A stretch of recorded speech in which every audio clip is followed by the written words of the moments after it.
مساء الخير، هتكلم النهاردة معاكم عن التعويض عن إيه؟ التعويض عن عدم تنفيذ حكم الرؤية.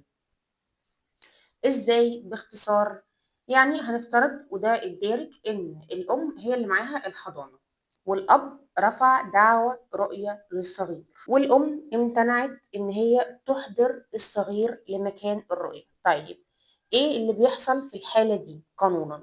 طيب، أول حاجة، اللي ليه حق الرؤية اللي صادر لصالحه حكم بالرؤية بيحضر في المكان المخصص للرؤية اللي هو عامة بيكون زي نادي، وبعدين بتثبت في دفتر الحضور والانصراف إن أنت حضرت، وبتتأكد إن ثابت في دفتر الحضور والغياب غياب الأم اللي بتحضر الطفل، أو مش شرط الأم تيجي بنفسها، حتى لو الأم بتحضر الطفل بتبعته مع حد أو كده، بس أهم حاجة تثبت إن الطفل مجاش.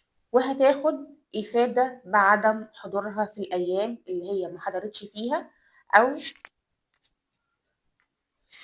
وهتاخد إفادة بعدم حضورها في الأيام اللي هي ما حضرتش فيها والأيام اللي كانت بتتأخر فيها. ممكن أحيانا يقولك لأ، أنا مش هديك إفادة إلا لما تجيب لي تصريح من المحكمة. في الوقت ده بترفع الأول الدعوة وبتطلب تصريح من المحكمة بتثبته في محضر الجلسة، وبتاخد محضر الجلسة بتروح تجيب بيه إفادة من المكان المخصص للرؤية اللي فيه دفتر الحضور والانصراف. هنفترض انك جبت الافاده، بتعمل ايه بعد كده؟ بتروح اسم الشرطه اللي بيقع في دايرته المكان المخصص للرؤيه. بتعمل ايه هناك؟ بتعمل محضر اثبات حاله، اثبات حاله ان انت بتحضر، وان الام او الحاضنه عامه ممتنعه عن ان هي تحضر الصغير لمكان الرؤيه، بتمنعك من رؤيته يعني هتثبت إن هي مش بتمكنك من رؤية الصغير، وبعدين بتبعت لها إنذار على يد محضر. طيب، بعد كده بقى بتكون من حقك تعمل إيه؟ بعدها بيكون من حقك إنك ترفع دعوة اسمها دعوة إسقاط حضانة.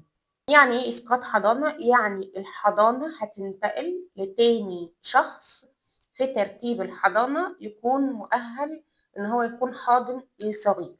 طيب، الكلام ده بيكون دائم ولا مؤقت؟ الكلام ده بيكون بشكل مؤقت، والحكم بيكون واجب النفاذ. يعني ايه واجب النفاذ؟ يعني تقدر تنفذ بحكم أول درجة. طيب، عايز ترفع دعوى تعويض، بتتجه للمحكمة المدنية، بترفع دعوى تعويض بتطلب فيه تعويض عن المسؤولية التقصيرية، لأن بيكون حصل خطأ وحصل ضرر وفي علاقة سببية ما بين الخطأ والضرر. طيب، هي المستندات اللي بتحتاجها عشان ترفع دعوى تعويض.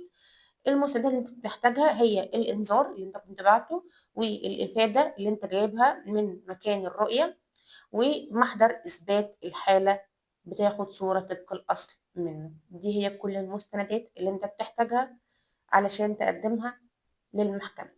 طيب، في ناس كتير جدا سألتني عن المادة 292 من قانون العقوبات. طيب، بتقول ايه المادة 292 من قانون العقوبات؟ يعاقب بالحبس مدة لا تجاوز سنة وغرامة لا تقل عن 500 جنيه أيا من الوالدين أو الجدين لم يسلم ولده الصغير أو ولد ولده بناء على قرار من جهة القضاء بشأن حضانته وحفظه. ففي كتير جدا بيسألوا هل ممكن إن أنت تعمل لها جنحة طبقا للمادة 292 من قانون العقوبات؟ طيب، هنرد على السؤال ده. محكمة النقض حسمت الموضوع ده، فسرت الموضوع ده. فسرته ازاي؟ فسرته بالطعن رقم 151 لسنة 42 قاف صادر بتاريخ 27/3/1972. قالت ايه بقى؟ قالت ان نص المادة ما حددش الرؤية كسبب موجب للعقاب. يعني ايه؟ يعني الحبس في حالة الأب مثلا لو هو الغير حاضن اللي أخد ابنه من، يعني مش عايزة أقول خطف ابنه، يعني اللي أخد ابنه من والدته، لو كانت والدته هي الحاضنة، سواء والدته الحاضنة أو الجدة الحاضنة أيا يكن، يعني الغير حاضن أخد الطفل من الحاضن بعد ما اتحكم له بالحضانة هو لسه ما تمش ال15 سنة. طيب، ومعنى كلمة أو حفظه معناه إيه؟ ده لما بيكون الطفل بلغ 15 سنة، وده هو سن المخاصمة في قانون الأحوال الشخصية، واختار إن هو يعيش مع والدته مثلا، فالأب خده أو امتنع إن هو يسلمه لوالدته. ده بيكون معنى كلمة أو حفظه. ده بيطبق عليه المادة 292 من قانون العقوبات.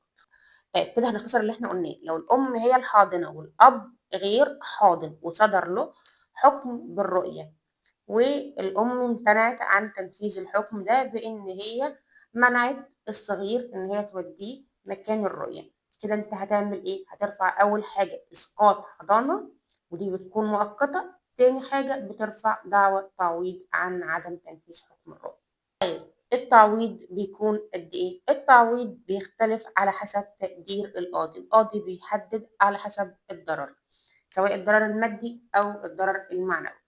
طيب المتوسط يعني بيبقى من 20 ل50، ساعات ممكن تزيد شوية تقل شوية، بس ده المتوسط.